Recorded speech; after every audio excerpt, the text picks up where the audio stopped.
صحابی ابو ذر رضی اللہ تعالیٰ عنہ کو ایک شخص نے گالی دی، وہ مسکرا دی، بولنے لگے، کہا اگر تم نے ایک بات کہی میں 100 گالی دوں گا۔ وہ مسکرا کے پھر کہتے تم 100 بھی دو گے میں ایک کا جواب بھی نہیں دوں گا۔ یہ وہ عظمت ہے جو صحابہ کے پاس تھی۔ آج ہم کہتے ہیں اینٹ کا جواب پتھر نہیں دیں گے، لوگ کمزور سمجھیں گے۔ عدی بن حاتم، اس کو گالی دینے والے نے گالی دی، وہ مسکرا کے کہتے ہیں غلام سے، ذرا اس کے پاس جائیے گا، آپ کھانا کھائیں گے، ان کو کھانا پیش کرو۔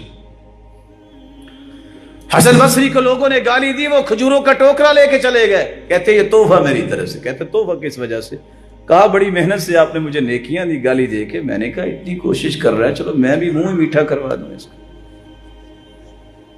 یہ میں ان لوگوں کی بات کر رہا ہوں جو میرے اور آپ کے لیے آئیڈیل ہیں۔ ہم کہتے ہیں گالی دینے والا بڑا بہادر ہے، اور لوگ کہتے ہیں وہ تو بات ہی کرتا ہے جی، اس نے گالی دی سارے چپ کر گئے۔ ہاں، اللہ کے رسول صلی اللہ علیہ وسلم کا بھی یہ طریقہ تھا۔ ایسے ذلیل لوگ جو ہوتے ہیں، جو گالیاں نکالنے والے اور غلط باتیں کرنے والے، سید المرسلین نے فرمایا ان کی شر سے بچنا جو ہے یہ بھی ضروری ہے۔ رسول اکرم صلی اللہ علیہ وسلم نے فرمایا بئس اخو العشیرہ، برا آدمی ہے، لیکن جب وہ آیا آپ نے خاموشی سے اس کی بات سنی ہے۔ کیوں؟ کہ سب سے برا انسان وہ ہے جس کی شرارت سے بچنے کے لیے انسان اپنے آپ کو بچا لیتا۔ تیسرا علاج یہ ہے کہ جب غصہ آئے کھڑا ہے تو بیٹھ جائے، بیٹھا ہے تو لیٹ جائے۔ تعجب کی بات یہاں تو لیٹے لیٹے بھی اٹھ کے کھڑے نہیں ہوتے، دوڑتے ہیں اور مارنے کو پڑ جاتے ہیں۔ اور حدیث کہہ رہی ہے کہ جب تمہیں غصہ آئے، صحیح الجامع کی روایت ہے 194، کھڑے ہو تو بیٹھ جائیے، بیٹھے ہو تو لیٹ جائیے۔ چوتھا علاج غصے کا یہ ہے وضو کیا جائے۔ صحابی کہتے ہیں ہم اپنے ساتھی کے پاس گئے، عروہ بن محمد السعدی کے پاس، ایک شخص نے بات کی، ان کو غصہ آ گیا، وہ کھڑے ہو گئے، ہم نے کہا لو لڑائی ہو گئی۔ انہوں نے اپنے بازو سے اپنا کپڑا پیچھے کیا، ہم نے کہا لو تو کام خراب ہو گیا۔ وہ جلدی سے وضو کرنے لگے، ہم نے کہا شاید پاک صاف ہو کے لڑائی کرے گے۔ وضو کرنے کے بعد کہتے ہیں میرے دادا نے مجھے بتایا کہ اللہ کے رسول نے فرمایا تھا ان الغضب من الشیطان، غصہ شیطان کی طرف سے ہوتا ہے، وانما، اور شیطان جو ہے خلق من نار، شیطان آگ سے بنا ہے، وانما تطفأ النار بالماء، اور آگ پانی سے ٹھنڈی ہوتی ہے، جب غصہ آئے تو وضو کر لیا کرو۔ رسول اکرم صلی اللہ علیہ وآلہ وسلم نے پانچواں علاج یہ بیان کیا ہے کہ جب غصہ آئے تو فوراً یاد کیا کرو کہ اس کو معاف کرنے سے مجھے مل کیا سکتا ہے۔ پارٹنر بھی جب ہوتا ہے وہاں بھی کہتے ہیں نا چلو تھوڑی سی اگر گھاٹے اور نقصان کی بات ہو بھی جائے گی، کاروبار تو چل رہا ہے نا۔ یا اللہ کے رسول سے صحابی پوچھتے ہیں اللہ کے رسول ہم کم نعفو عن الخادم، ہم خادم کو کتنی مرتبہ معاف کریں؟ سنن ابی داؤد کی روایت ہے 5164، رسول اکرم صلی اللہ علیہ وسلم نے فرمایا اعفو عنہ فی کل یوم 70 مرہ، 70 مرتبہ بھی ہر روز اگر اس سے کوئی کوتاہی ہو تو معاف کر دیا کرو۔ فرمایا حسن بصری نے افضل اخلاق المؤمن العفو، سب سے بہترین اخلاق ہے معاف کرنا۔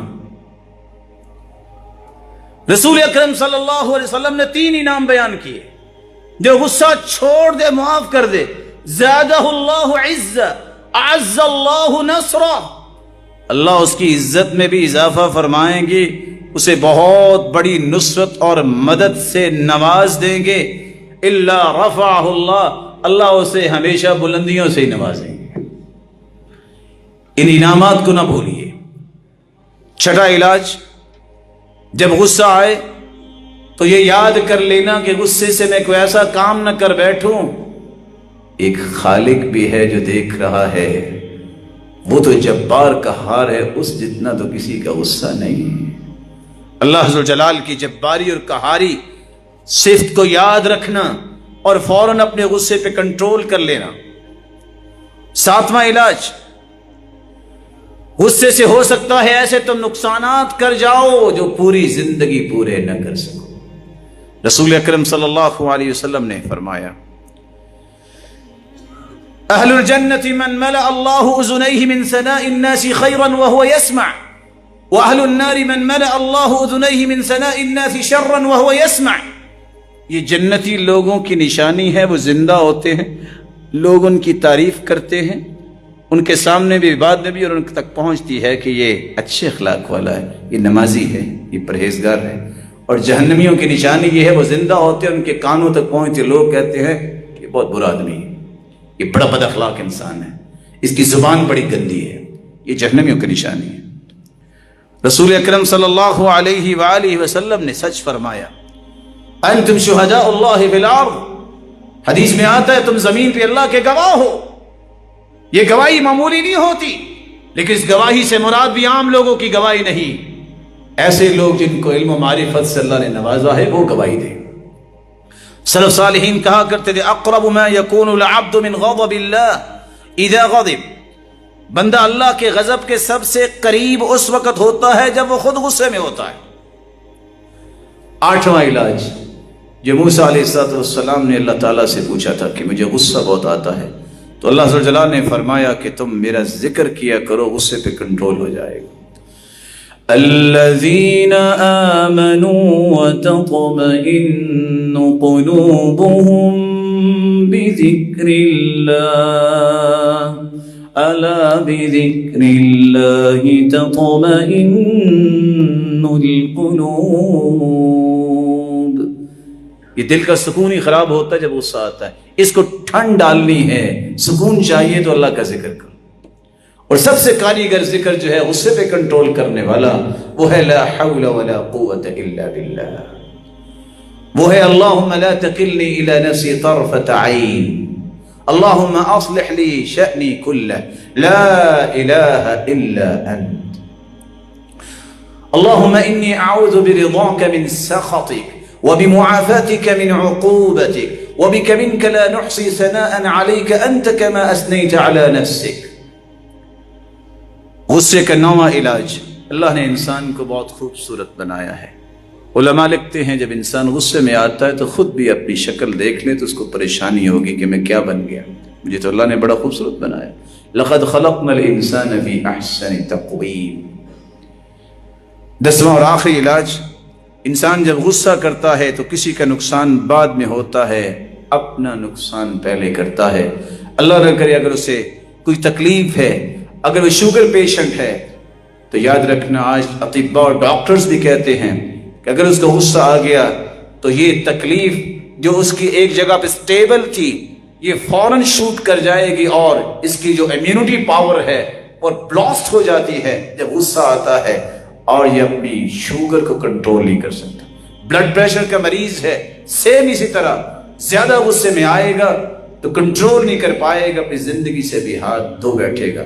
اور حیرانگی کی بات ہے کہ آج کل جو ریسرچ ہے وہ بتاتی ہے کسی کو کینسر کی شکایت ہے، اس کے پاس کوئی غصے کی والی بات نہ کیجئے، اگر اس کو کنٹرول ملا ہوا ہے، جو دوائیاں لے رہا ہے، غصے کی حالت میں امیونٹی پاور ٹوٹل لاسٹ ہو جاتی ہے اور وہ آخری سٹیج پہ فوراً جمپ کر جاتا ہے۔